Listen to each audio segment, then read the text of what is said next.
కూటమి ప్రభుత్వం అధికారంలోకి వచ్చి దాదాపుగా 2 ఏళ్ల దగ్గరకు వస్తుంది. పరిపాలన విషయంలో ఎలా ఉంది? సంక్షేమ పథకాలే కానీ అభివృద్ధి కానీ ఎలా చేస్తున్నారు?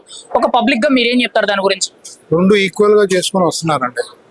పథకాలు మాత్రం కానీ సంక్షేమ పథకాలు కానీ మొత్తం కవర్ చేసుకుంటూ వస్తున్నారు. మరి ముఖ్యంగా సూపర్ 6 సూపర్ హిట్ అంటున్నారు కదా, అవి ఎంతవరకు కూడా గ్రౌండ్ రియాలిటీలు అందుతాయి? వాటి మీద మీ అభిప్రాయం ఏంటి? మీరేమంటారు?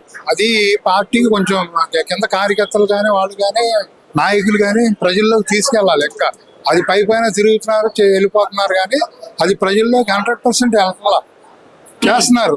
ఉపయోగం ఏముంది? ఇప్పుడు 6లో 5 4 చేశారు, పర్ఫెక్ట్ గానే చేశారు. అది మిగతా పథకాలు కూడా ప్రజల్లోకి తీసుకెళ్ళాలి. నాయకుల ద్వారా, కార్యకర్తల మండలాల ద్వారా, అదే ఎక్కడ ఏ స్టేజ్ వాళ్ళు ఆ స్టేజ్ వాళ్ళు తీసుకెళ్ళాలి. ఓకే, అంటే పథకాలు మంచివా కాదా? బాగానే ఉన్నాయండి, పథకాలకి ప్రాబ్లం లేదు. రాష్ట్ర వ్యాప్తంగా రోడ్లు ఎలా ఉన్నాయి? గతంలో రోడ్లు ఎలా ఉన్నాయి? ఇప్పుడు ఎంతవరకు అభివృద్ధి చెందాయి అంటారు? అప్పుడు మీద పర్వాలేదు, బాగానే ఉన్నాయి.